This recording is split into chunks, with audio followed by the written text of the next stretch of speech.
हरे कृष्णा कृष्ण कृष्ण हरे हरे, हरे राम राम राम हरे हरे। जय राधा माधव कुंज बिहारी, गोपीजन वल्लभ गिरिवर धारी। जय राधा माधव कुंज बिहारी, गोपीजन वल्लभ गिरिवर धारी। यशोदानंदना ब्रज जन रंजना, यशोदानंदना ब्रज जन रंजना। यमुना तीरवनचारी, यमुना तीरवनचारी। जय राधा माधव कुंज बिहारी, गोपीजन वल्लभ गिरिवर धारी। यशोदानंदन ब्रज जन रंजना, यशोदानंदन ब्रज जन रंजना। यमुना तीरवनचारी, यमुना तीरवनचारी। जय राधा माधव कुंज बिहारी, गोपीजन वल्लभ गिरिवर धारी। यशोदानंदन ब्रज जन रंजना, यशोदानंदन ब्रज जन रंजना। यमुना तीरवनचारी, यमुना तीरवनचारी। हरे कृष्ण कृष्ण कृष्ण हरे हरे, हरे राम राम राम हरे हरे। हरे कृष्ण कृष्ण कृष्ण हरे हरे, हरे राम राम हरे हरे। हरे कृष्ण कृष्ण कृष्ण हरे हरे, हरे राम राम हरे हरे। हरे कृष्ण कृष्ण कृष्ण हरे हरे, हरे राम राम हरे हरे। जय राधा कुंज बिहारी, राधा कुंज बिहारी राधे। जय राधा कुंज बिहारी, राधा कुंज बिहारी राधे। जय गौरनिताय गौरनिताय गौरनिताय, जय गौरनिताय। जय जय प्रभुपाद प्रभुपाद प्रभुपाद, जय श्रील प्रभुपाद। जय जय गुरुदेव गुरुदेव गुरुदेव, जय श्रील गुरुदेव। बोलो कलियुग पावन से हरिनाम संकीर्तन की जय। श्री श्रीनाधा कुंज बिहारी भगवान की जय। श्री श्रीनिताय गौर सुंदर भगवान की जय। जगत गुरु श्रील प्रभुपाद की जय। नमः विष्णुपादाय कृष्ण पृष्ठाय भूतले, श्रीमते भक्ति वेदांत स्वामिन्निति नामिने।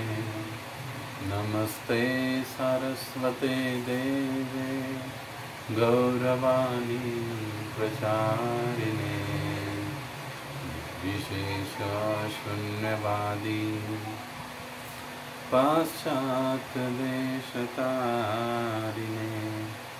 जय श्री कृष्ण चैतन्य प्रभो नित्यानंद, श्री अद्वैत गदाधर श्रीवासादि श्री गौर भक्तवृंद। हरे कृष्णा कृष्ण कृष्ण हरे हरे, हरे राम राम राम हरे हरे।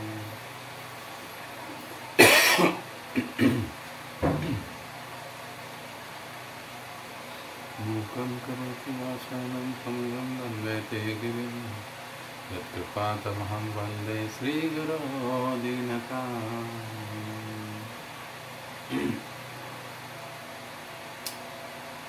हरे कृष्णा। तो आप सभी भक्तों का भक्ति साधना चैनल में हार्दिक स्वागत है।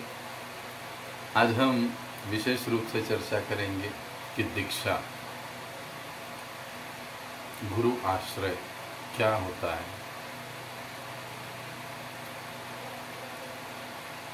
विशेष रूप से दीक्षा किसे कहते हैं, दीक्षा की आवश्यकता क्यों है, क्यों दीक्षा लेनी चाहिए, गुरु को क्यों शरणागत होना चाहिए, शिष्यत्व को क्यों स्वीकार करना चाहिए, और दीक्षा का उद्देश्य क्या होता है, क्या होना चाहिए। और विशेष रूप से हमारे अंतर्राष्ट्रीय कृष्ण भावनामृत संघ इस्कॉन में दीक्षा के लिए किन योग्यताओं को देखा जाता है, इस कुछ महत्वपूर्ण 4 विषयों पर हम आज चर्चा करेंगे। यथासंभव जितना भी विस्तारित रूप से संभव हो पाएगा हम उसको कहने का प्रयास करेंगे। तो सबसे पहले जो है कि दीक्षा किसे कहते हैं, दीक्षा का मतलब क्या है। जो व्यक्ति आध्यात्मिक जीवन में रुचि लेता है, या ये कहिए श्रील प्रभुपाद जी के शब्दों में कृष्ण भावना को स्वीकार कर लेता है, कृष्ण भक्ति में जुड़ जाता है,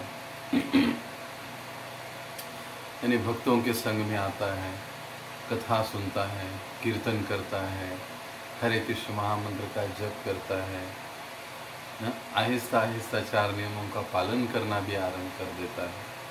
तो ऐसे साधक भक्त के जीवन में दीक्षा यह एक महत्वपूर्ण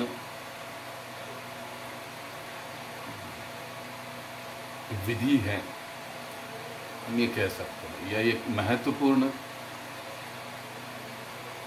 मोड़ है उसके जीवन में, दीक्षा।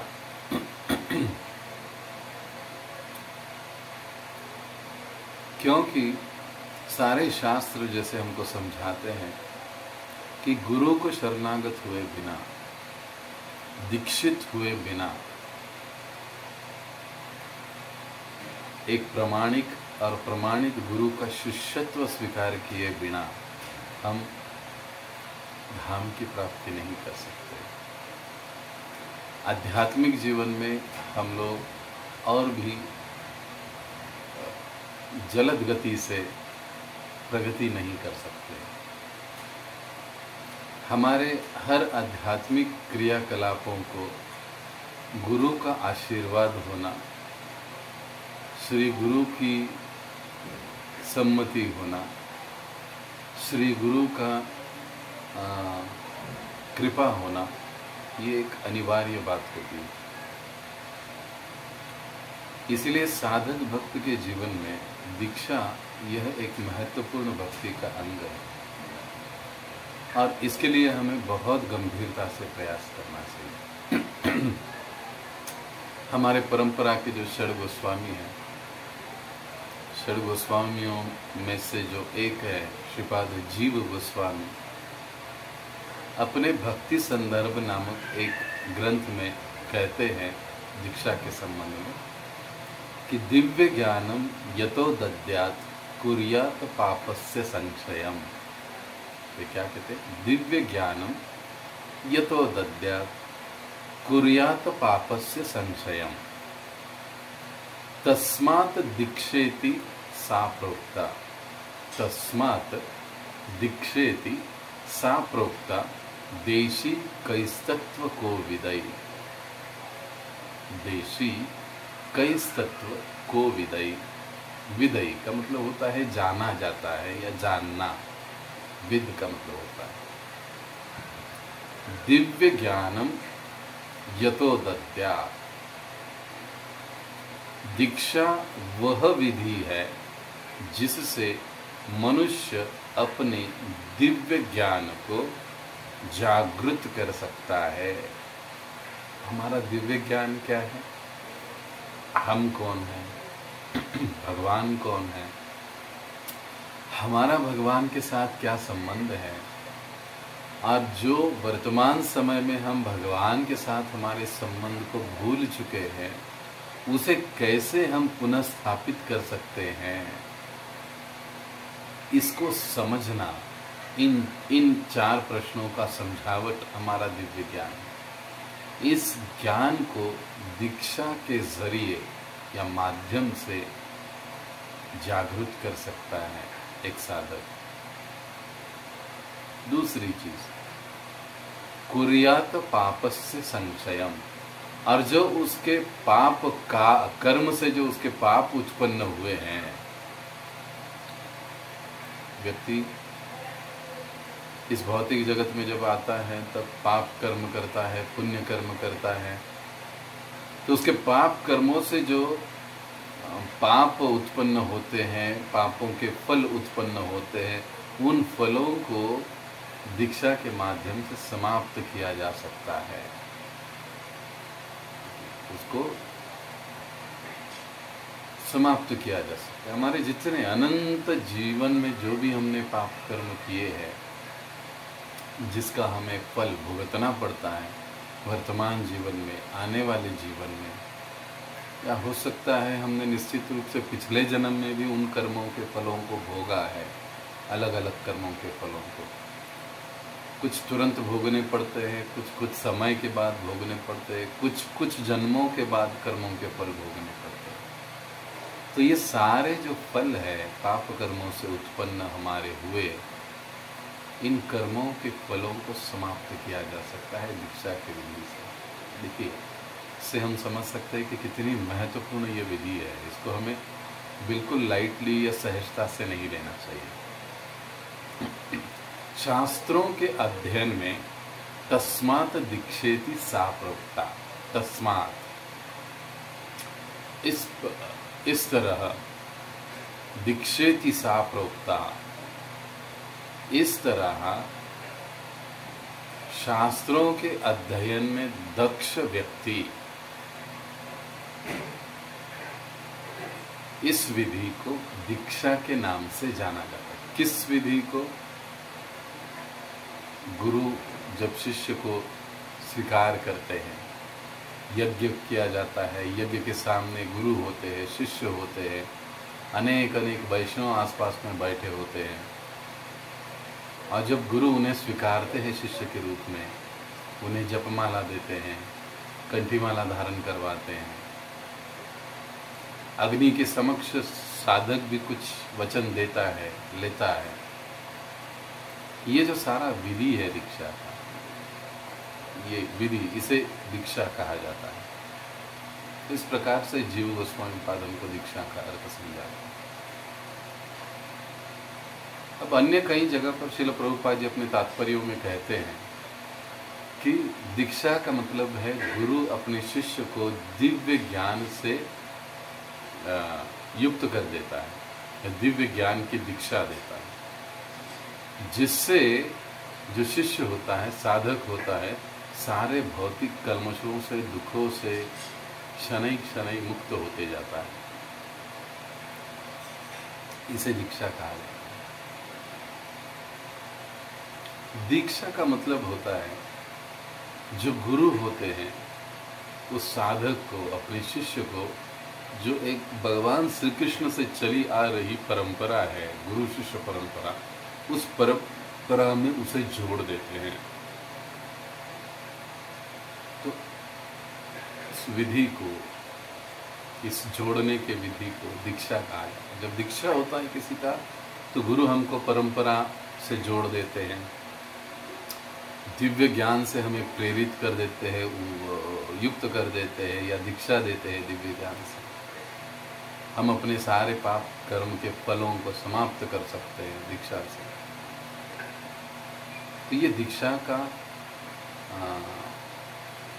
अर्थ है, मतलब है कि दीक्षा क्या होता है, दीक्षा से क्या होता है, क्यों।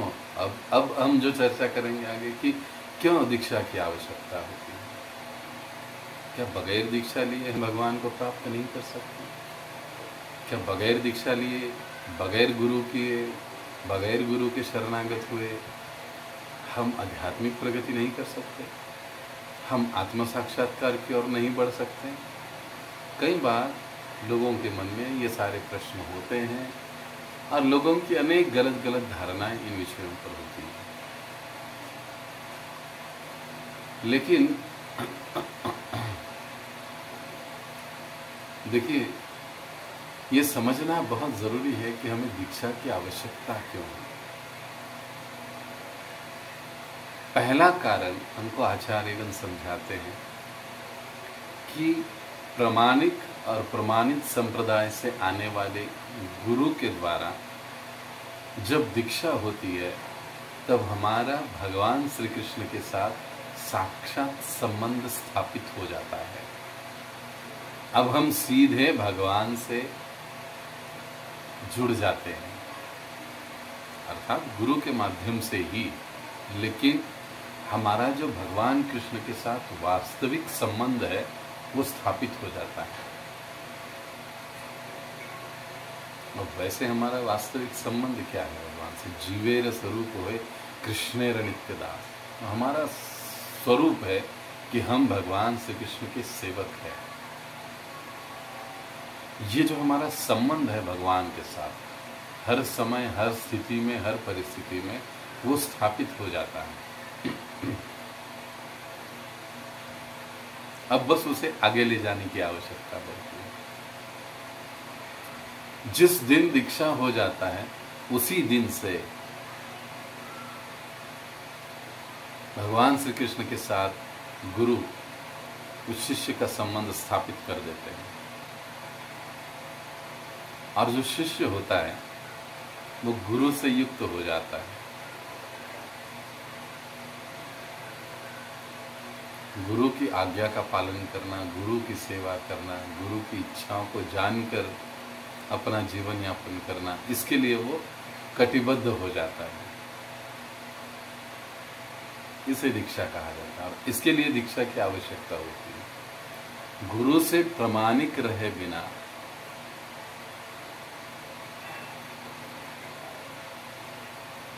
दीक्षा का फल हमें प्राप्त नहीं हो सकता। दीक्षा का सर्वोच्च फल क्या है? वो है कृष्ण प्रेम की प्राप्ति। इसी के कारण तो हमें प्राप्त होता है। दीक्षा के बिना भगवान के साथ हमारा ये जो संबंध है वो स्थापित नहीं हो पाता। इसलिए दीक्षा लेने की आवश्यकता होती है। बिना दीक्षा के जो भी हम सेवा करते हैं भगवान की, तो प्रायः सीधे भगवान हमारी सेवा नहीं स्वीकार करते। तो भगवान को पता है हम कैसे हैं, क्या है। भगवान हमारा पास्ट भी जानते हैं, वर्तमान भी जानते हैं और भविष्य भी जानते हैं कि आगे क्या झंडे गाड़ेंगे। इसलिए भगवान समझते हैं इन सभी बातों को। तो भगवान सीधे कभी भी किसी जीव की सेवा स्वीकार नहीं करते जो बद्ध है। हम जैसे संसारी और बद्ध जीवों के लिए कोई ना कोई तो एक मीडिएटर भगवान और हमारे बीच में आवश्यक होता है। जैसे अगर पंत प्रधान से अगर हमको मिलना है, प्राइम मिनिस्टर से सीधे जाकर कोई भी नहीं मिल सकता है। बीच में कुछ प्रोसेस होती है, उस प्रोसेस को करवाने वाला एक व्यक्ति होता है, तब जाकर हमारी मुलाकात होती है। तो भौतिक जगत में एक साधारण व्यक्ति से, जो हम जैसा ये बस कुछ अधिकार अधिक है, उससे मिलने के लिए हमें वो प्रोसेस करना पड़ता है। तो क्या भगवान के साथ मिलने के लिए कुछ पद्धति या किसी व्यक्ति की आवश्यकता नहीं होगी जो कि भगवान के करीबी? सिर्फ गुरु को भगवान के अंतरंगा पार्षद कहा जाता है, क्योंकि ये गुरु दीक्षा के समय भगवान से प्रार्थना करते हैं कि हे प्रभु, ये जैसा भी है लेकिन अब ये मेरी शरण में आ गया है, मैंने इसको स्वीकार तो किया है, अब इसको अच्छा बनाकर आप तक भेजने की जिम्मेदारी मेरी है। आपसे प्रार्थना कर रहा हूँ कि कृपा करके आप इस जीव का स्वीकार कीजिए। और जब गुरु यानी भगवान के शुद्ध भक्त, ये अंतरंगा पार्षद होते हैं गुरु, जब भगवान से इस प्रकार से प्रार्थना करते हैं तो भगवान उसको स्वीकार करते हैं और इसीलिए हम स्वीकृत हो जाते हैं भगवान के लिए। ये कितना महात्म्य और महत्व है गुरु और दीक्षा विधि का। उसी दिन उस साधक के सारे जो पाप है ना भस्म हो जाते हैं, पाप कर्म उसके फल जो है वो भस्म हो जाते हैं। तो वास्तविक संबंध भगवान श्री कृष्ण के साथ स्थापित करने के लिए दीक्षा की आवश्यकता होती है, गुरु से युक्त होने के लिए दीक्षा की आवश्यकता होती है। अब दूसरी बात आचार्यगण हमको समझाते, दूसरा कारण कि बिना दीक्षा के एक साधक के, व्यक्ति के जो भक्तिमय कार्य होते हैं वो लगभग व्यर्थ ही होते हैं। जैसे हमने कहा भगवान उसको सीधा स्वीकार नहीं करते और दीक्षा न होने के कारण या न होने से पुनः उसे पशु योनि में उतरने का भय रहता है, पुनः पशु योनि प्राप्त हो सकती है अगर दीक्षा न हो तो। कई बार लोग कहते हैं ना, अरे दीक्षा की गुरु की क्या आवश्यकता है, हम और भगवान बस दोनों ही काफ़ी है, हम उनकी सेवा करते रहेंगे, ये करेंगे वो करेंगे। ठीक है, भगवान की सेवा कर रहे हैं, ऐसा नहीं कि भगवान उनको 0 मार्क्स देते हैं, अब कुछ ना कुछ तो बेनिफिट्स उनको मिलता है, लेकिन फिर भी जो भय है पशु योनि में पुनः उतरने का वो बना रहता है। इसलिए पशु योनि में उतरने से पुनः बचने के लिए, क्योंकि इतने 84 लाख योनियों को घूमने के बाद हमको ये मनुष्य शरीर मिला है और इस मनुष्य शरीर में आने के बाद ही हमें दीक्षा का सुअवसर प्राप्त हुआ है, तो फिर ऐसी स्थिति में हमें पुनः ऐसी का कंठीमाला, मुझे भी 3 लाइन का कंठीमाला पहनने को मिलेगा, तो इसके लिए मेरा दीक्षा होना चाहिए, दीक्षा होने के बाद मुझे नया नाम मिलेगा, मेरा आदर सम्मान बढ़ेगा, तो मुझे भी दीक्षा लेनी चाहिए। कई विचारधाराएं कई बार होती है ठीक से प्रशिक्षित न होने के कारण। लेकिन यहाँ पर हमको ये समझना चाहिए कि शास्त्र हमें दीक्षा के भी उद्देश्य समझाते हैं, आचार्यगण हमको दीक्षा के भी उद्देश्य समझाते हैं कि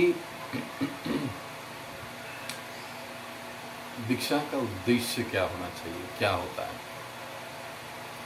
जैसे श्री चैतन्य महाप्रभु समझाते हैं कि जीव जो माया की गोद में सो रहे हैं उनको पुनः मूल चेतना में लाना, और मूल चेतना क्या है, जीवेर स्वरूप है कृष्णेर नित्यदास। उस मूल चेतना में पुनः उन्हें स्थित करने के उद्देश्य से दीक्षा होती है। ये बड़ी महत्वपूर्ण बात श्री चैतन्य महाप्रभु जी हमको समझाते। अब हमारे आचार्यगण हमको समझाते कि दीक्षा का उद्देश्य क्या है। पहला, साधन भक्ति का अच्छे से पालन करने के लिए हमें दीक्षा की आवश्यकता होती है। कि साधन भक्ति का अच्छे से, गंभीरता से, प्रामाणिकता से, निष्ठा और विश्वास के साथ पालन करने के लिए दीक्षा की आवश्यकता होती है। क्योंकि दीक्षा के लिए या हम मनुष्य स्तर से आगे उन्नत होने के लिए जो 4 नियमों का पालन करते हैं, 16 माला का जप करते हैं, भक्तों का संग करते हैं, अपराधों से बचने की कोशिश करते हैं, दिन ब दिन और अधिक प्रगति करने की, सेवा करने की हम कोशिश करते हैं। हमारे इन सारे कार्यों के लिए ना गुरु की कृपा आवश्यक होती है। बगैर गुरु की कृपा हम अपने बल पर ये सारी चीजें नहीं कर पाएंगे।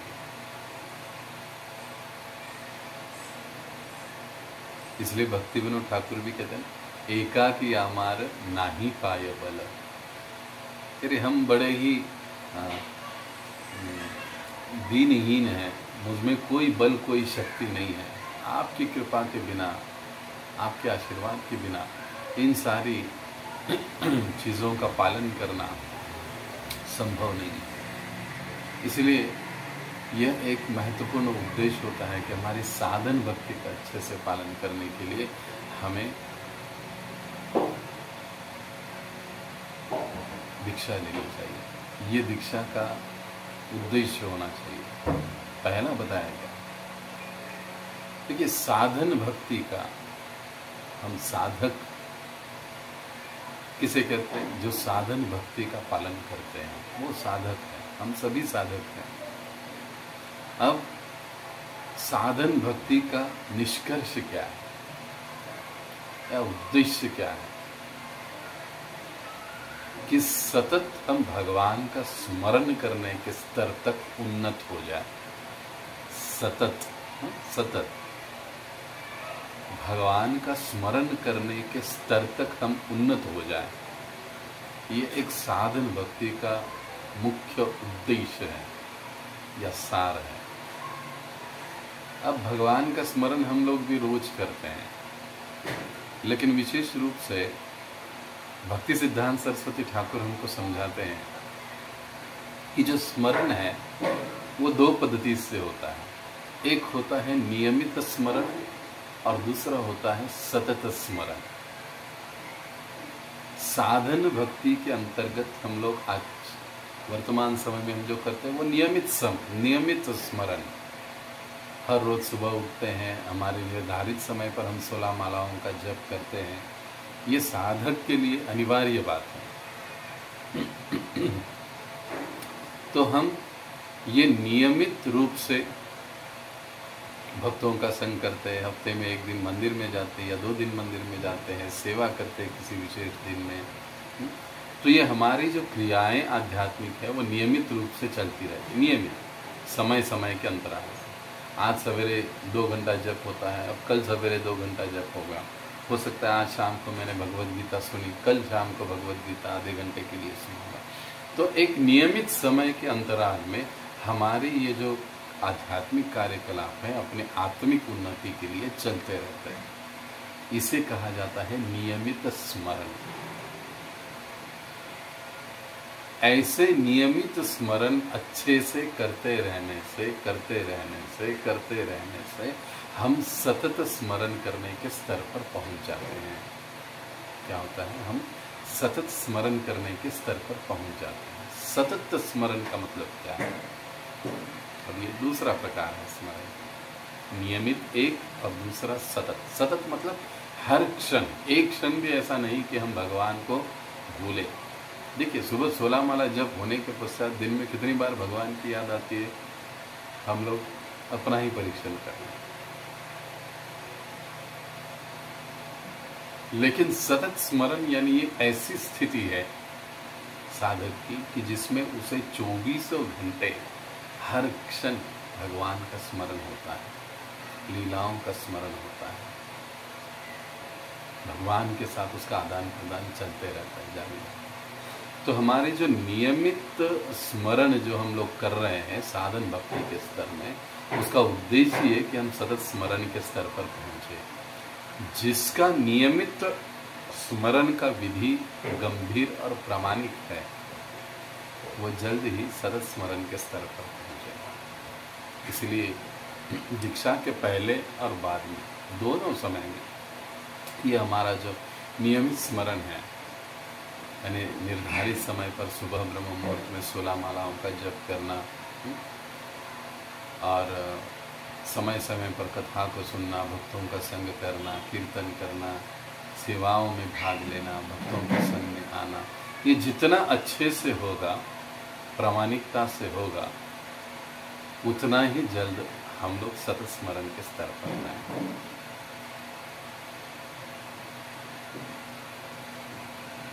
और जब जीव सतत स्मरण के स्तर पर यानी हम लोग पहुंच जाते हैं, तो फिर ये जो है ये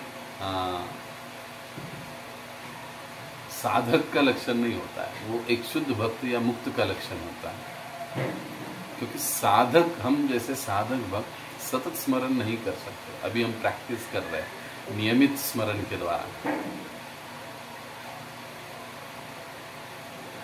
दिन के विशिष्ट समय में हम स्मरण करते हैं।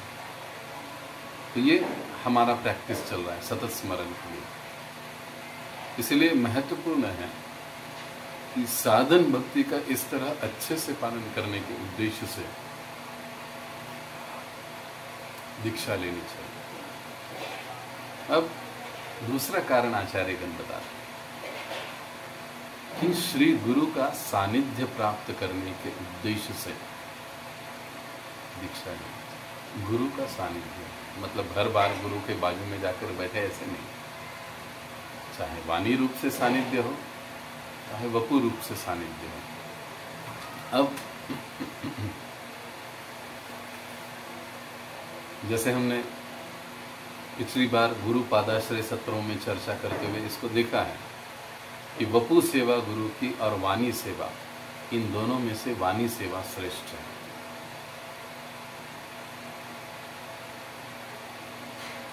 गुरु मुख पद्म वाक्य चित्तते करिया ऐक्य, ये वाणी सेवा। श्री गुरु चरणे रति यही से उत्तम गति, ये हुआ वपु सेवा। तो इन दोनों में से आचार्यों ने हमें वाणी सेवा का संस्तुति दिया है कि गुरु जो आदेश देते हैं, गुरु जो हमें उपदेश देते हैं, उसको यथारूप पालन करना, ये हमारे लिए सबसे उत्तम मार्ग या स्थिति है। अब सानिध्य का मतलब ये नहीं कि केवल शरीर से निकट रहना, गुरु के हमेशा सामने सामने रहना।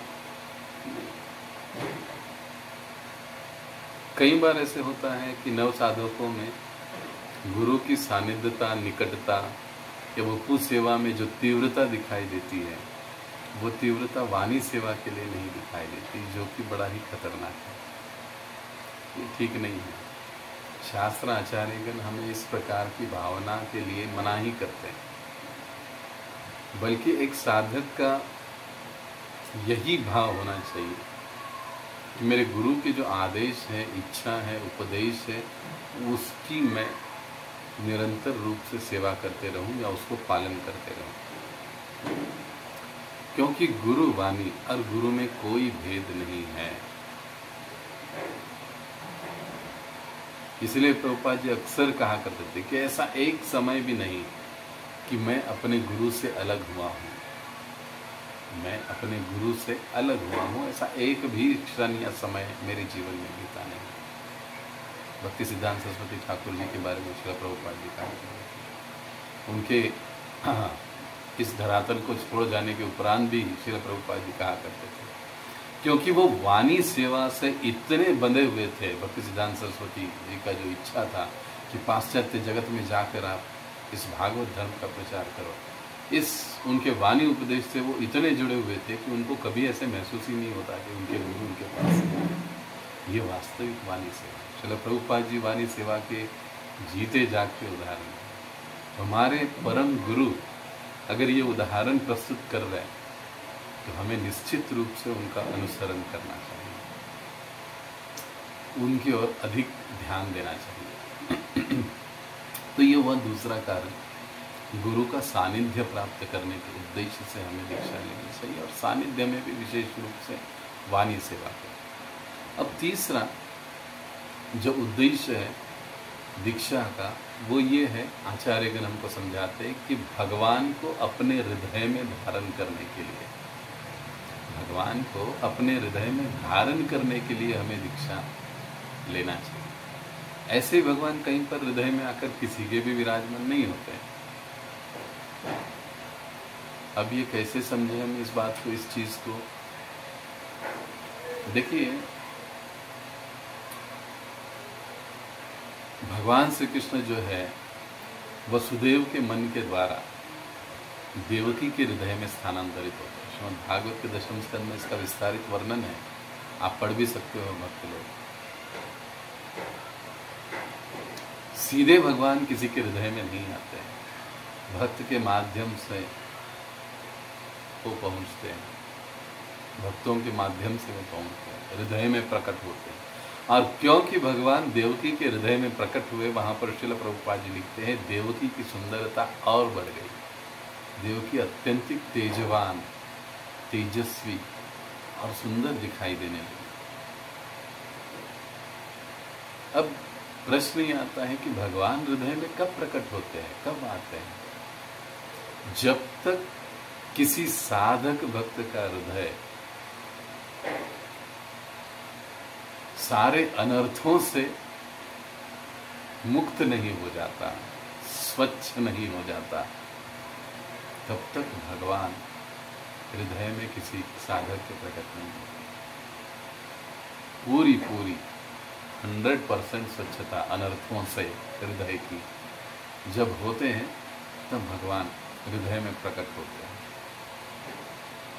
इसलिए हम देखते हैं कि जीव गोस्वामी पाद जैसे कई सारे आचार्य हमको समझाते हैं कि देवकी के 6 पुत्र पहले मारे गए, उसके बाद बलराम जी उनके गर्भ में प्रकट हुए। बलराम जी साक्षात गुरु तत्व है, गुरु है, आदि गुरु है, और वे पुनः स्थानांतरित कर दिए गए और फिर भगवान प्रकट हुए देवकी के हृदय में। तो जब तक पहले गुरु की कृपा या गुरु का प्राकट्य हमारे जीवन में नहीं होता, तब तक भगवान हमारे जीवन में नहीं प्रकट हो सकते। ये समझना बहुत महत्वपूर्ण है। जब तक हम सकारात्मक दृष्टिकोण इस विषय में नहीं रखेंगे, तब तक यह विषय समझना बड़ा कठिन है। इसलिए सकारात्मक दृष्टि से, स्वीकार करने की भावना से जब हम सुनते हैं, समझते हैं, तो ये विषय हमें बड़े ही सहज और मान्य लगने लगते हैं। इसलिए आचार्यगण हमको समझाते हैं कि भगवान को यदि हमें हृदय में धारण करना है तो हमें दीक्षा लेनी होगी, अर्थात गुरु स्वीकार करने होंगे। क्योंकि गुरु का ये कार्य होता है शिष्य को, जैसे व्याख्या में हमने देखा कि उन्हें सारे भौतिक कल्मशों से मुक्त करना, उनके हृदय को स्वच्छ कर देना, दिव्य ज्ञान से उसे युक्त कर देना। और जब दिव्य ज्ञान आ जाता है तो सारे अनर्थ नष्ट हो जाते हैं, और जब अनर्थ नष्ट हो जाते हैं तो ऐसे स्वच्छ हृदय में भगवान प्रकट होते हैं। तो इसलिए दीक्षा लेनी चाहिए, उद्देश्य है ये दीक्षा। ये सारे जो उद्देश्य हम लोग देख रहे हैं ना, ये शुद्ध आध्यात्मिक उद्देश्य है। इसके अलावा अगर हमारे कोई और भौतिक उद्देश्य है तो हमें सावधान हो जाना चाहिए। अब चौथा उद्देश्य दीक्षा का, द्विज बनने के लिए। द्विज का मतलब होता है, एक मतलब होता है ब्राह्मण, दूसरा मतलब होता है जिसका 2 बार जन्म हुआ, ऐसा व्यक्ति, उसे द्विज कहा जाता है।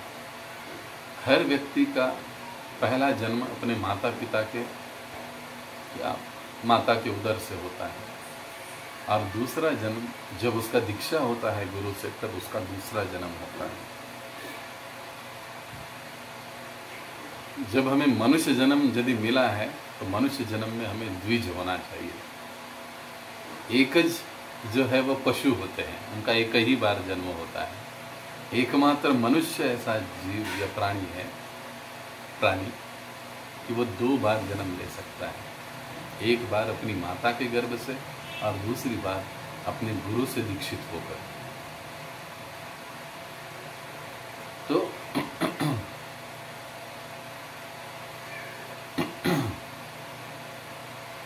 माता पिता जो हमारे होते हैं, जिनके कारण हमारा जन्म होता है इस भौतिक जगत में, ये माता पिता जो है ये अशाश्वत है हमारे। इस जन्म में हमारे कोई XYZ माता पिता है तो अगले जन्म में कोई ABC होंगे, और पीछे कभी और कुछ होगा, ये शाश्वत नहीं है। लेकिन एक बार जब हम प्रामाणिक और प्रमाणित संप्रदाय से आने वाले गुरु से जुड़ जाते हैं, दीक्षित हो जाते हैं, तो ऐसे गुरु हमारे शाश्वत गुरु होते हैं। हर समय, हर जीवन, हर योनि में, हर मनुष्य जन्म के समय हमें वही गुरु मिलेंगे। गुरु और शिष्य का संबंध शाश्वत होता है, आत्मिक स्तर पर होता है, शारीरिक स्तर पर नहीं। इसलिए प्रभुपाद जी कहते हैं कि गुरु तत्व एक ही होता है। हाँ, हो सकता है अलग अलग रूप में वो प्रकट हुए हैं, लेकिन गुरु तत्व एक ही है। अब जैसे कहा गया है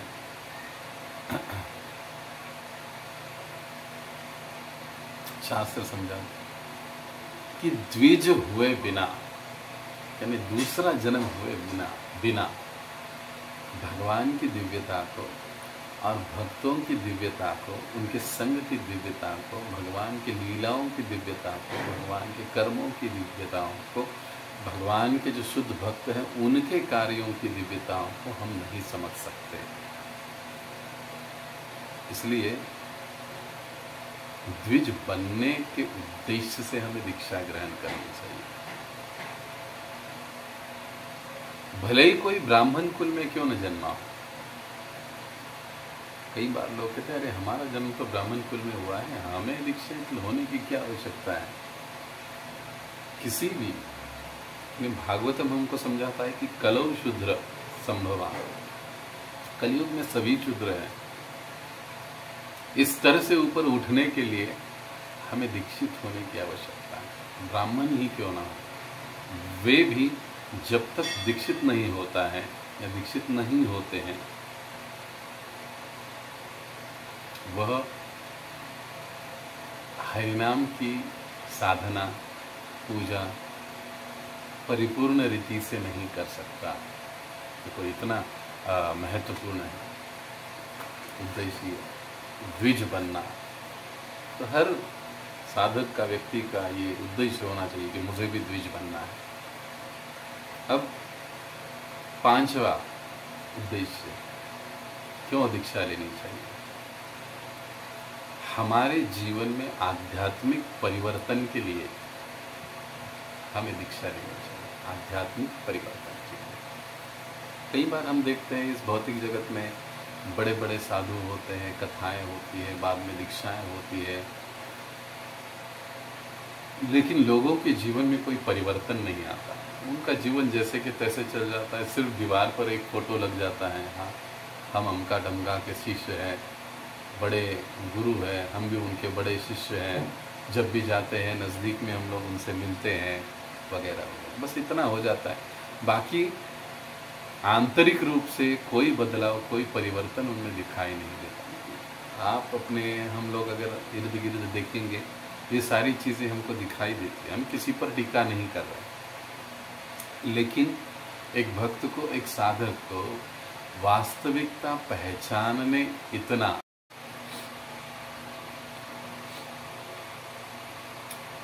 हम लोग वैसे किसी पर टीका नहीं कर रहे, लेकिन एक भक्त को, एक साधक को इतना तो बुद्धिमान होना चाहिए कि वो अपने इर्द गिर्द की परिस्थिति से कुछ समझे। तो हमारे जीवन में आध्यात्मिक परिवर्तन लाने के उद्देश्य से हमें दीक्षित होना चाहिए। अब जो साधक के जीवन में आध्यात्मिक प्रगति होती है, ऐसे नहीं कि कल दीक्षा हो गई और आज एकदम धड़ाम से उसकी आध्यात्मिक प्रगति हो गई, उसको साक्षात्कार हो गया वगैरह। ये एक दिन एक रात की बात नहीं है। साधन भक्ति करते हुए साधक की जो आध्यात्मिक प्रगति है वो step by step, Aahista Aahista होते रहती है।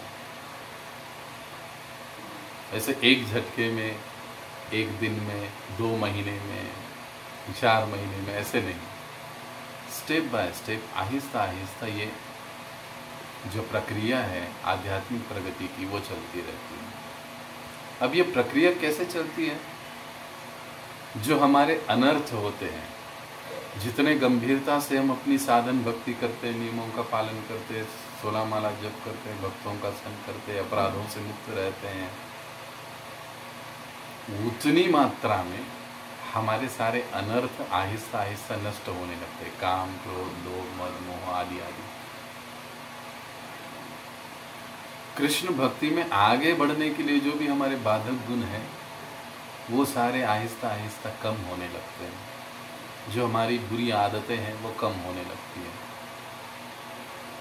हमारे अवगुण हमें समझ में आने लगते हैं। महत्वपूर्ण बात। अर्थात इसके लिए हमारी जो साधन भक्ति है वो बड़ी गंभीर और प्रमाणित होनी चाहिए। और जब ये चीज़ें समझ में आती है, अनर्थ कम होते हैं, तो स्वाभाविक रूप से हमें अच्छे सद्गुणों का विकास होने लगता है। अब ये जो सारा हमारे जीवन का जो परिवर्तन है, आध्यात्मिक जीवन में आने वाला परिवर्तन, दीक्षा के पहले हमने जो तैयारी की है वो कितनी गंभीरता से और प्रामाणिकता से की है, इस पर निर्भर करता है। इसलिए दीक्षा के पहले की हमारी जो तैयारी है वो बड़ी महत्वपूर्ण है। जैसे कहते हैं ना, दीक्षा के लिए 2-3 साल 4 साल के लिए आपको चार नियमों का पालन, 16 माला जप करना चाहिए, सेवा करनी चाहिए, भक्तों के संग में आना चाहिए, कथा कीर्तन सुनना चाहिए, आदि आदि। ये प्रैक्टिस है। ये जितनी अच्छी होगी, दीक्षा के बाद रिजल्ट उसका उतना ही अच्छा हमको देखने को मिलेगा। यहाँ पर जितनी गड़बड़ होगी, अप्रामाणिकता होगी पूर्व तैयारी में, तो आगे चलकर हमारे लिए खतरा हो सकता है। इसलिए हमारी जो आध्यात्मिक प्रगति है वो हमारी नम्रता और श्रवण करने की हमारी इच्छा, इसके ऊपर निर्भर करती है। तो हमारे जीवन में आध्यात्मिक परिवर्तन ये इस प्रकार का लाने के उद्देश्य से हमें दीक्षा लेनी चाहिए। छठा कारण या उद्देश्य आचार्य अगर हमको समझाते हैं कि जो भौतिक जीवन है, इस भौतिक जीवन से अनासक्त होने के लिए हमें दीक्षा लेनी चाहिए। एक बार एक भक्त मेरे पास आते हैं, प्रभु जी मैंने सुना है कि दीक्षा लेने से सारे पाप कर्मों के फल समाप्त होते हैं। मैं फिलहाल बहुत परेशान हूँ, बहुत मेरे जीवन में प्रॉब्लम्स है, समस्याएं हैं, कर्जा बढ़ रहा है, वगैरह वगैरह वगैरह। दीक्षा लेने के बाद ये सारी चीज़ें खत्म हो जाएगी, क्योंकि ये सारी जो चीज़ें मुझे हो रही है वो मेरे पहले कर्मों का ही तो फल है। मैं जल्दी से लेना चाहता हूँ दीक्षा। हमने उनको समझाया कैसे नहीं होता है। गुरु को शरणागत होने का हमारा उद्देश्य भी प्रामाणिक और प्रमाणित होना चाहिए। ये बहुत जरूरी है।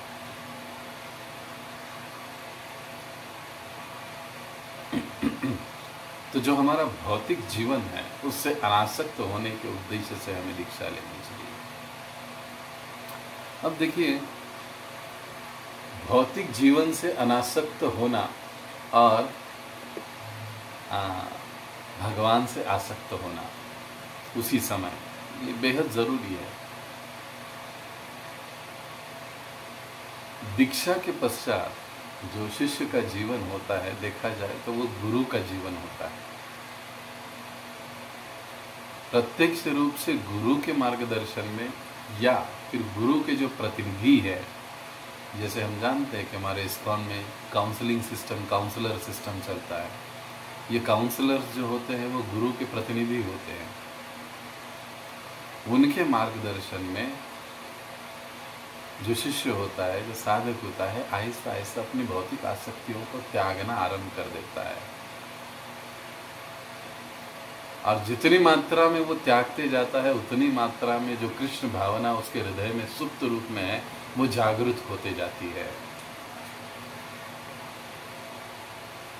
जितनी मात्रा में ये कृष्ण भावना जागृत होती है, उतनी मात्रा में वो इस भौतिक जीवन से अनासक्त होते चलता है। तो दोनों चीजें एक दूसरे से जुड़ी है। जब साधक निष्ठावान होता है, गुरु के प्रति, भगवान के प्रति, सेवा कार्यों के प्रति, हरिनाम के प्रति, तब वह दीक्षित होता है। और जब दीक्षित होता है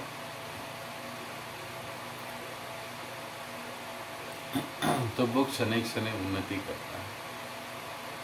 इस स्थिति को, क्रिया को भजन क्रिया कहते हैं। भजन क्रिया से अनर्थ निवृत्ति होती है, उसकी भौतिक जगत से अनासक्ति उत्पन्न होने लगती है उसे। तो इस भौतिक जीवन से अनासक्त होने के उद्देश्य से हमें दीक्षा लेनी चाहिए। हमारे सारे दुखों का मूल हमारा इस भौतिक जीवन के प्रति जो आकर्षण है, आसक्ति है, यही है, दूसरा कोई नहीं। जब तक इससे हम अनासक्त नहीं होते तब तक हम लोग शाश्वत सुख या आनंद की प्राप्ति नहीं कर सकते। तो इस भौतिक जीवन से अनासक्त होने के उद्देश्य से हमें दीक्षा लेनी चाहिए। सातवां और अंतिम उद्देश्य कहते हैं कि भगवत धाम की प्राप्ति करने के लिए, कृष्ण भावनामृत की जागृति करने के लिए, नाम कीर्तन करने के लिए हमें दीक्षा लेनी चाहिए।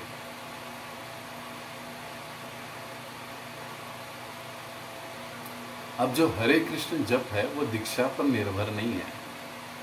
हरे कृष्ण महामंत्र का जप तो कोई भी कर सकता है।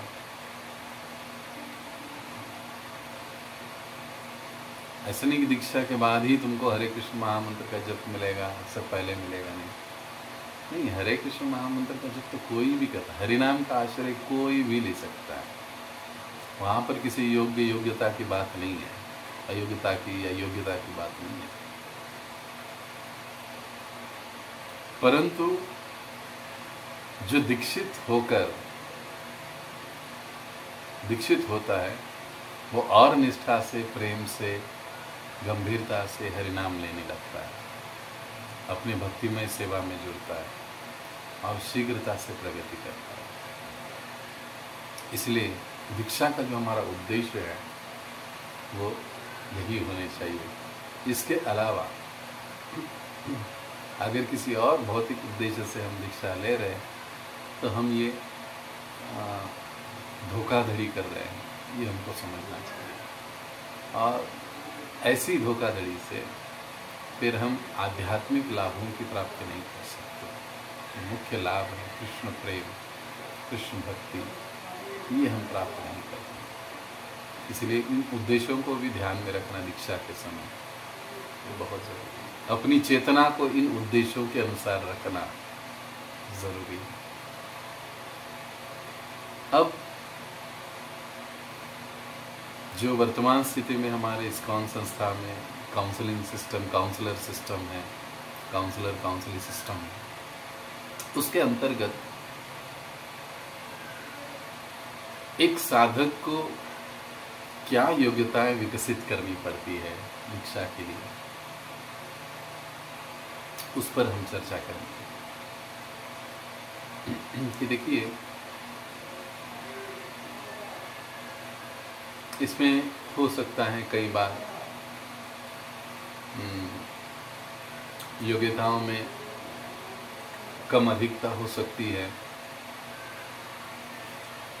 गुरु अपने अपने शिष्यों के लिए कई बार, अब हमारे अंतर्राष्ट्रीय कृष्ण भावनामृत संघ की दृष्टि से देखा जाए तो श्रील प्रभुपाद जी कई सन्यासी शिष्यगण हैं जो गुरु है, और अनेक गुरु है, और वे अपने अपने शिष्यों के लिए कुछ नियमों को निर्धारित, योग्यताओं को निर्धारित करते हैं। तो उसमें कुछ कम अधिकता हो सकती है, लेकिन एक मोटा मोटी देखा जाए तो यह जो योग्यताएं हैं वो हर दीक्षार्थी के लिए आवश्यक है, उसमें होनी चाहिए। सबसे पहली बात आती है विनम्र शरणागति, नम्र भाव से शरणागति, उद्दंडता से नहीं। उनका व्यवहार, उनका आचरण, भक्तों के साथ के संबंध, ये बड़े ही नम्र, विनयशील, हमारे वैष्णव सिद्धांतों के एटिकेट्स के अनुसार होने आवश्यक होते हैं।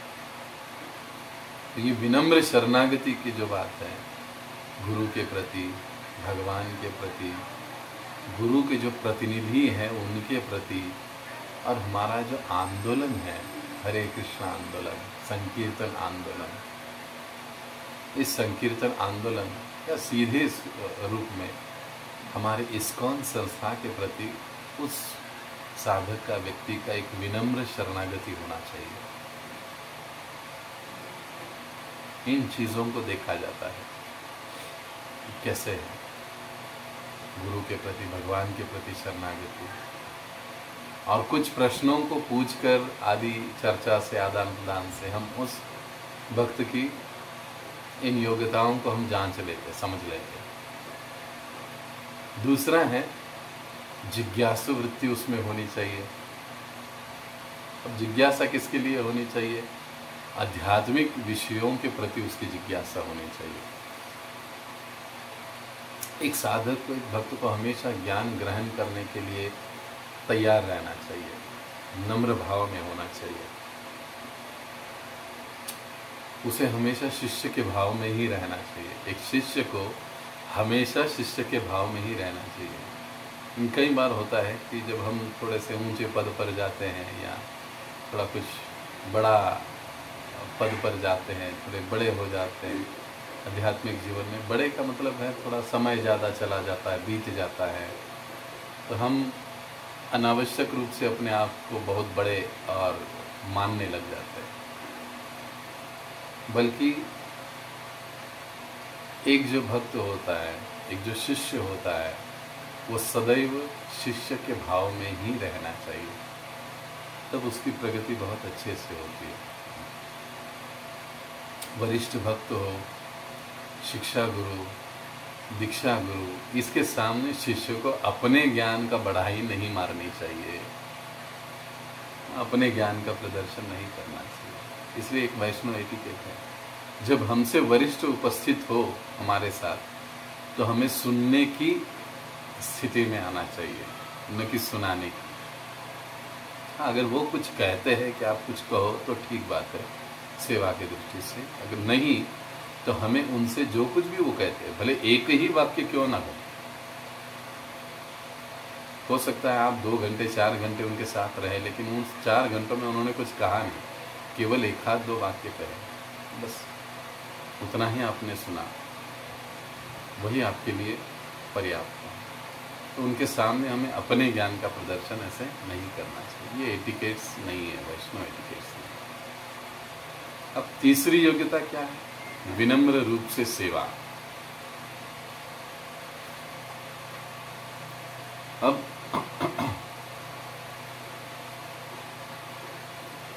सेवा करते हुए हर व्यक्ति, साधक का अपनी अपनी बहुत सी योग्यताएं होती है। तो जो भी हमारी भौतिक योग्यताएं हैं उसका हमें अभिमान नहीं होना चाहिए, गर्व नहीं होना चाहिए, बल्कि ये जो योग्यता हमें प्राप्त हुई है भगवान की सेवा करने के लिए हुई है, ऐसी दृष्टि से हमें अपने उस गुण को भगवान की सेवा में उपयोग में लाना चाहिए। परम पूज्य राधानाथ स्वामी महाराज कहते कि भौतिक दृष्टि से हम कोई भी क्यों ना हो, चाहे प्राइम मिनिस्टर हो, राष्ट्रपति, कोई भी क्यों ना हो, लेकिन हमें एक नम्र वैष्णव होना चाहिए, भक्त होना चाहिए। जो हमारे वरिष्ठ कहते हैं, बताते हैं, उनको हमें सुनना चाहिए और उसके अनुसार चलने की कोशिश करनी चाहिए। विनम्र सेवा का भाव होना चाहिए। इसके लिए शास्त्रों में कई सारे उदाहरण आते। देखिए, भक्ति सिद्धांत सरस्वती के जो गुरु थे गौर किशोरदास बाबा जी महाराज, भक्ति सिद्धांत सरस्वती ठाकुर तो प्रकांड पंडित थे। गौर किशोरदास बाबा जी तो भौतिक दृष्टि से देखा जाए तो अनपढ़ थे, लेकिन किस प्रकार से भक्ति सिद्धांत सरस्वती ठाकुर जी उनके शरणागत हुए, उनका शिष्यत्व स्वीकार किया। चैतन्य महाप्रभु सन्यासी थे, राजा प्रतापरुद्र, वो तो एक राजा थे प्रदेश के, लेकिन फिर भी उनके समक्ष एक भिक्षुक की तरह प्रकट हुए, सामने आए। नरोत्तम दास ठाकुर लोकनाथ गोस्वामी, इनकी कथाओं को भी अगर हम सुनते हैं तो हमें समझ में आता है कि एक वैष्णव को, एक भक्त को, एक साधु को कैसे विनम्र भाव से सेवा करनी चाहिए। और ये सेवा भाव समझना यानी हमारी परंपरा के भाव को समझने जैसा है। इसलिए जिस परंपरा से हम जुड़ने जा रहे हैं उस परंपरा के भाव को आत्मसात करना भी उतना ही महत्वपूर्ण है। उस परंपरा के भाव को आत्मसात किए बिना उसमें जुड़ना काफी नुकसानदायक हो सकता है। इसलिए ये जरूरी है कि दीक्षा के पूर्व जब हमारी तैयारी होती है तो उस तैयारी में हमें हमारी परंपरा का भाव, हमारी परंपरा के आचार्य, इनको समझना जरूरी है और उसका हमें प्रयास करना चाहिए। अब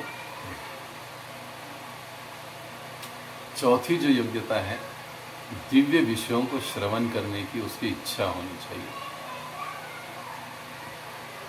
अब दिव्य विषयों को श्रवण करने की इच्छा होनी चाहिए मतलब क्या है? कई बार होता है कि हमको अनाप शनाप विषयों में अधिक इच्छा होती है। भक्तों की गलतियाँ, मैनेजमेंट की गलतियाँ, इधर की कमियाँ, उधर की कमियाँ, ऐसे अनाप शनाप चीज़ों पर हम हमारा समय बर्बाद करते रहते हैं। लेकिन एक जो सच्चा साधक होता है, भक्त होता है, वो केवल और केवल जो भगवान की कथा है, हरि कथा, उसको कहने और सुनने में ही रुचि लेता है।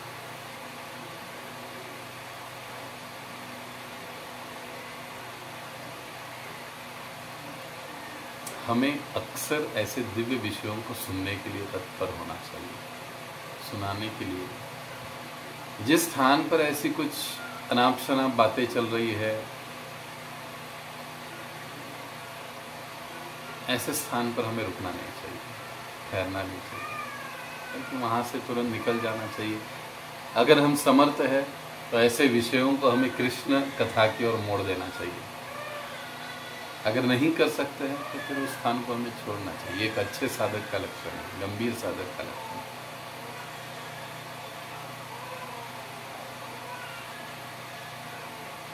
अब 5, जब तक कोई पूर्णतया विधि नियमों का पालन नहीं करता है, पाप कर्म को नहीं त्यागता है, तब तक वह दीक्षित नहीं हो सकता। हम हो सकता है जो अधिकारी है या आपके शिक्षा गुरु, मार्गदर्शक, काउंसलर है, उसको आप फंसा सकते हो, धोखा दे सकते हो, आगे कुछ पद्धति या सिस्टम को आप धोखा दे सकते हो सकता है। लेकिन हम भगवान को और गुरु को कभी फंसा नहीं सकते, धोखा नहीं दे सकते। ये हमें समझना होगा। तो जब तक हम पूर्णतया विधि नियमों का अच्छे से पालन नहीं करते, पाप कर्मों को त्यागते नहीं, तब तक हमें दीक्षित होना भी नहीं चाहिए और हो भी नहीं सकता। अगर कोई प्रयास करता है, हो जाता है, तो समझ लेना वो दीक्षित हुआ ही नहीं। हाँ, धोखाधड़ी करके अगर कोई ऐसे प्रयास करता है तो वो हुआ ही नहीं, ऐसा कहा जाता है। तो शास्त्रों में उदाहरण आते हैं इसके लिए। महाराष्ट्र में प्रसिद्ध उदाहरण है रत्नाकर, यानी वाल्मीकि, वाल्याकोड़ी। राम नाम का जप करके जब तक वे पूर्णतया शुद्ध नहीं हुए, पाप कर्मों को उन्होंने त्यागा नहीं, तब तक नारद मुनि ने उन्हें अपना आश्रय प्रदान नहीं किया। सबसे पहले कहा कि तुमको ये पाप कर्म छोड़ने पड़ेंगे। जब उन्होंने अपना धनुष बाण फेंक दिया और कहा कि अब जैसे आप कहोगे वैसे ही मैं करूँगा, तब उन्होंने उनको राम मंत्र का, नाम का उनको जाप करने के लिए कहा। और फिर आगे चलकर उसी के आधार पर वो वाल्याकोड़ी से वाल्मीकि ऋषि बने। तो देखिए ये परिवर्तन होता है। 6, पूर्ण श्रद्धा और विश्वास से भक्ति का पालन करने वाला होना चाहिए जो दीक्षा के लिए जा रहे हैं।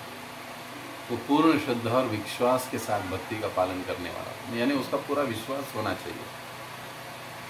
इस्कॉन की प्रामाणिक भाव से सेवा करने की उसकी इच्छा होनी चाहिए, कोई आंतरिक गलत सलत उद्देश्य नहीं होना चाहिए, प्रामाणिक रूप से, फिर कितनी भी क्यों ना हो। जैसे प्रभु रामचंद्र जी कहते हैं, गिलहरी जो सेवा कर रही है और हनुमान जी जो सेवा कर रही है, मेरे लिए दोनों एक समान है। आप कितनी बड़ी सेवा कर रहे हो, भगवान को, गुरु को, वैसे देखा जाए वो महत्वपूर्ण नहीं है, आप किस भाव से कर रहे हो उसको देखा जाता है। तो जो भी इस्कॉन की सेवा, गुरु की सेवा, वैष्णव आचार्यों की सेवा आप जो कर रहे हो, वो प्रामाणिक भाव से करने की इच्छा होनी चाहिए, तब वो दीक्षित हो सकता है। ये भी उसकी योग्यता देखी जाती, जांची जाती है।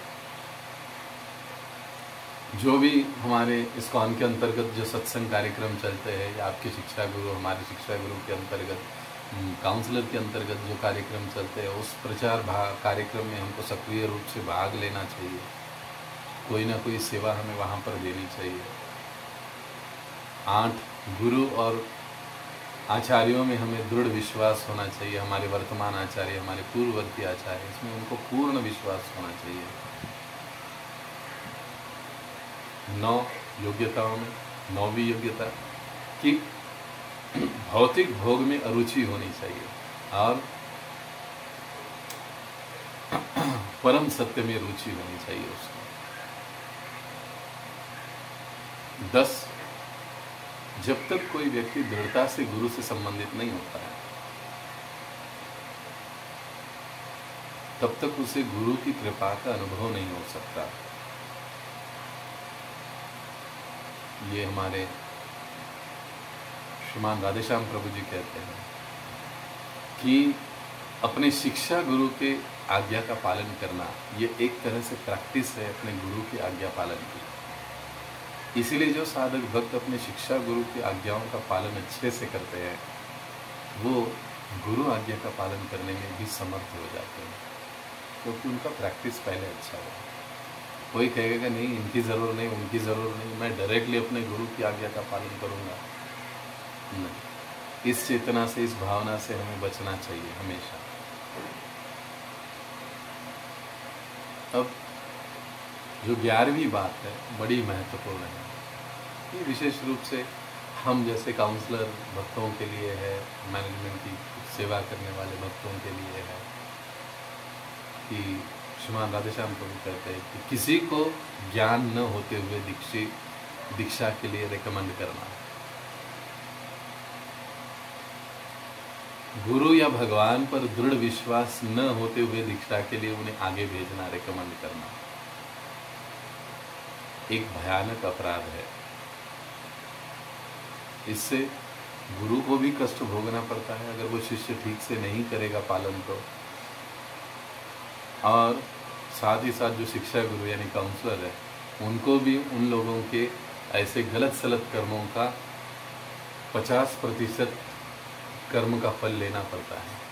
अगर वो ठीक से पालन नहीं किया, आगे चलकर गड़बड़ किया ऐसा व्यक्ति, तो उनके पाप कर्म उनको भी लेने पड़ते हैं, क्योंकि गुरु तो आपको देखने के लिए नहीं आते।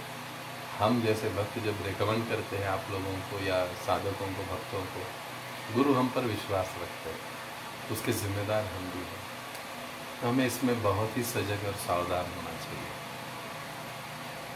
अब कुछ अन्य योग्यताओं के बारे में भी बातें हैं कि हमें प्रचार करना आना चाहिए, एटलीस्ट बेसिक प्रचार। दीक्षा से पहले हमें उसके लिए प्रयत्नशील रहना चाहिए, करताल आना चाहिए, मृदंग आना चाहिए, अच्छी बात है।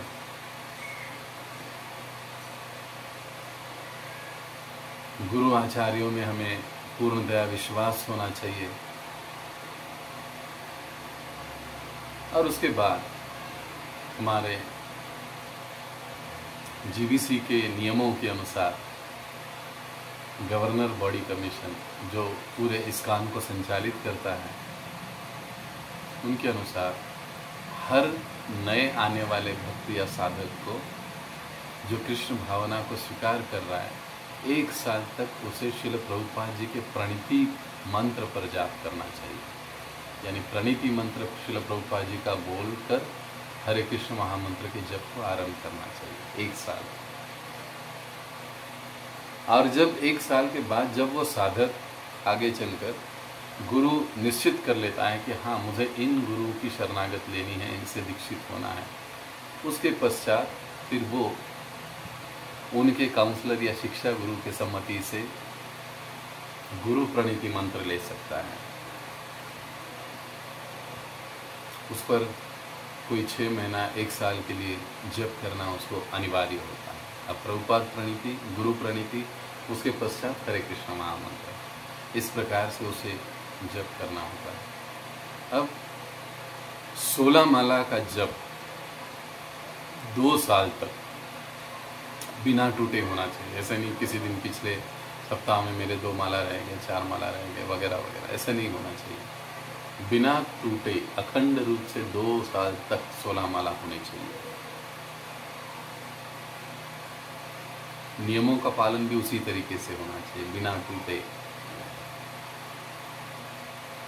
ग्रंथों का पठन, श्रील प्रभुपाद जी के छोटे छोटे ग्रंथ, जो दीक्षा के पहले ग्रंथों को पढ़ना आवश्यक है, जो लिस्ट दी जाती है उसके अनुसार आपको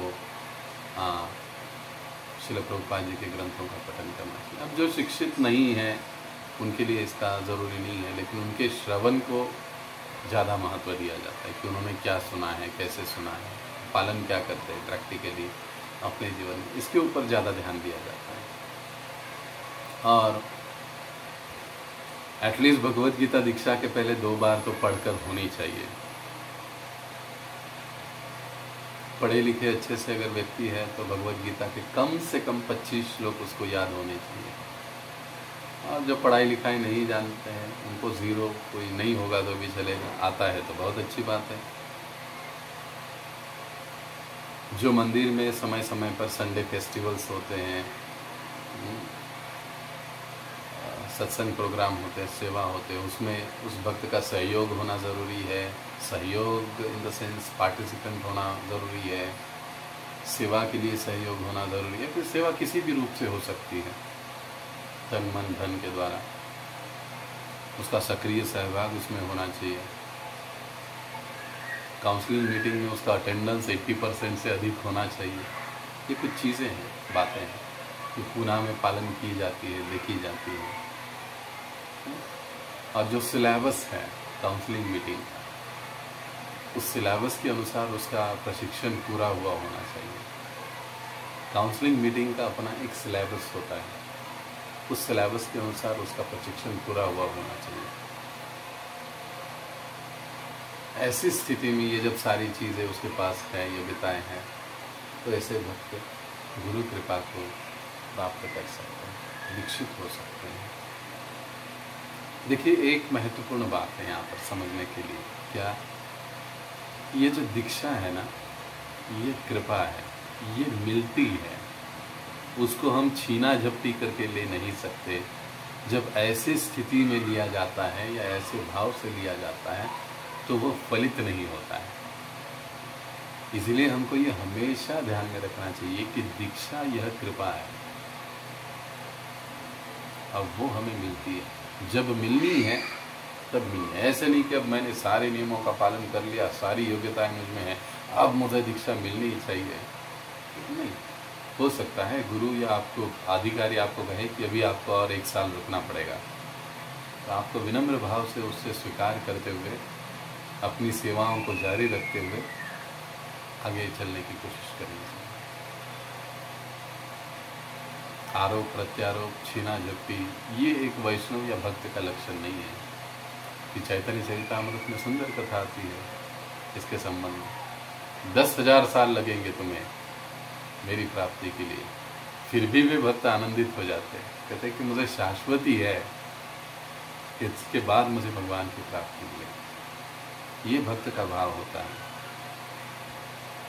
कई बार लोग सीधे आकर मिल जाते हैं, काउंसलर से भिड़ जाते हैं, अरे मुझे भी दीक्षा होनी चाहिए, उसका हो गया, मेरा क्यों नहीं हो रहा है, क्या प्रॉब्लम है, वगैरह वगैरह। ये भाव जो है वो पूरी तरह से गलत है। आपके जो काउंसलर हैं, आपके जो शिक्षा गुरु हैं, उनका सभी पर ध्यान होता है और यथा योग्य समय में वो आपको गुरु